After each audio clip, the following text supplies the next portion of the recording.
Nadhani tuende kwenye mindset change, kwenye kilimo, kwenye mifugo, kwenye kitu fulani. Itakusaidia. Kwa nini? Kwa mfano Mzee Nziku ana shamba heka 60.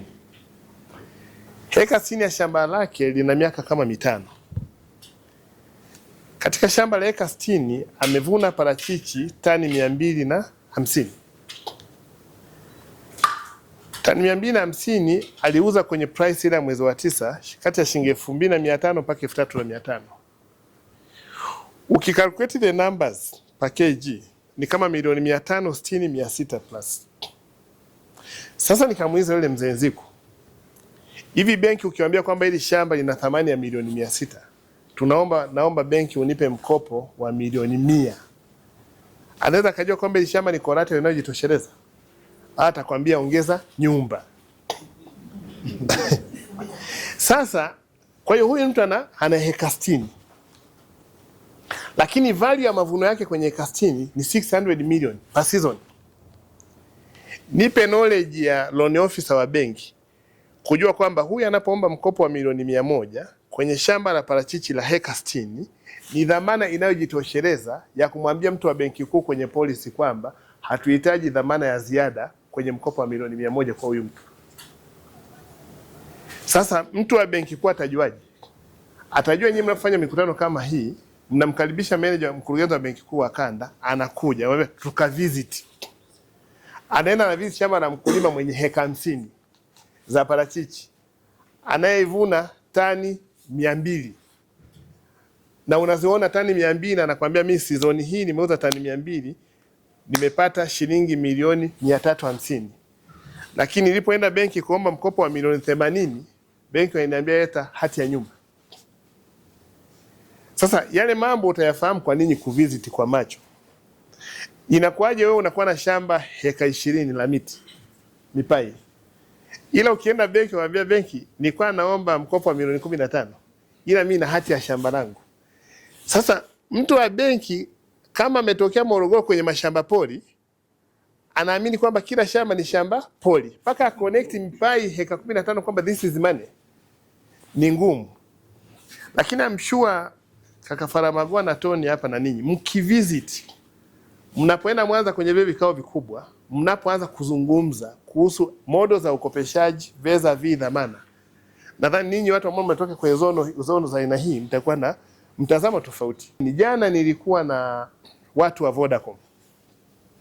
Vodacom walikuja Njombe mwaka juzi. Wakasema mkoa sisi tunataka pilot kwa kopesha wakulima. Nikamwambia mnakopeshaje? Wakasema si ukiwa kwa simu. Wametoa ile mikopo Njombe zaidi ya milioni 600. Na marejesho imekuwa 98%. Bado watu 4 tu ndio kwa hajalipa. Saa hizi wanakuja tena, wanataka kuongeza, wanataka kufanya scale up, kuongeza tena utoaji wa mkopo.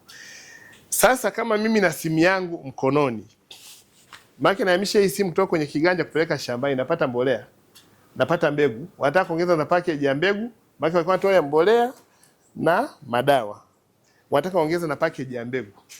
Lakini to just having my phone, line yangu ya kampuni ya simu tayari ni collateral. Lazima ujue kwamba kama ambavyo unaona watu wanapungua kwenye foreign kuchukua mshahara kwa sababu tuna sim banking, hata the young generation wanaokuja kwenye mikopo ya kilimo wataanza kutafuta ni wapi pana unafuu. Day 1 watu walikuwa wanachukua songesho wanatupa line ya simu. Day 2 anakuja anabadilisha na simu yenyewe. Lakini teknolojia ikaja na solution, utatumia kidole gumba kwa ajili ya kufanya usajili wa line yako. Line zikasajiliwa. Watu wanaanza kuona hapa kuna hope. Kama ambavyo sisi benki tulikuja kwenye advance salary. Na niliwahi kuja kuongea na ninyi wale wa manager wanaokumbuka kwenye mkutano wa Mwanza, nikamwambia ni lazima ufanye analysis kwa nini watu wanaenda kwenye mikopo umiza. Shule zimefunguliwa mwezi wa 7, mtumishi anataka apate shilingi 600 mtoto wake aende shule. Hivi hapa katikati anaenda wapi? Hakopesheki benki, ameshavuka 130. Lazima benki ijue kwamba ina salary slip ya huyu mtu, je, ina alternative ya kumsaidia? Kama hana tena kwenye mikopo umiza, chukua balance sheet ya watu wanaotoa mikopo kwenye private vis-a-vis the bank. Alafu angalie, chukua kule kwenye songesha, angalia ile volume vis-a-vis the bank. Kuna chosema lazima hata sisi hapa nimeona hapa watu wengi the youngs tuiangalie dunia. When you want to make agriculture sexy or romantic. Sasa ukijana akiomba kazi NMB, unamwambia una uzoefu wa miaka mingapi? HR anamuuliza, anambia mimi ni fresh from university. Anambia sasa wewe hujafanya intern mara kokote. Anakuja anakuambia mimi nataka kulima viazi mviringo. Unamwambia ushawahi kuvilima? Haujawahi kulima, wewe ukopesheki. Ingekuwa kidogo una historia kuifahamu hiyo biashara tungekusaidia. Anasema naifahamu kidogo hii biashara. Unaambia contribute 10% ya milioni 1. Anakuambia mimi sina, na shamba tu bibi yangu hapo ameniambia baada ya nyumbani nalala nilime. Market tayari sio mteja wako. Lakini akichukua line yake ya simu, anawaambia wale watu mimi nalima viazi mviringo. Wanaambia okay, sitakupa wewe mbegu, mbolea, ili mradi tu viazi vyako visidi heka 1. Wanampa.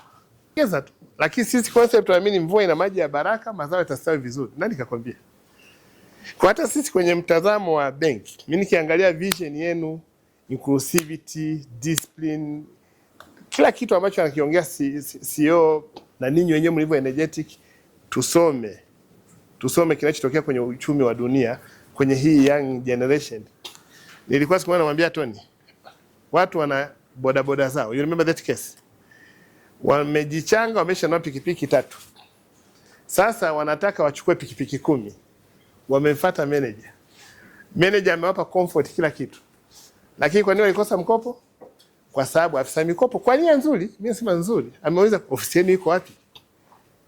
Akaambia sisi hatuna ofisi, ila sisi tuna ofisi yetu, ni account yako na marejesho yetu yako kwako. Sasa kama loan officer kichwani bado anafikiria moving with the office.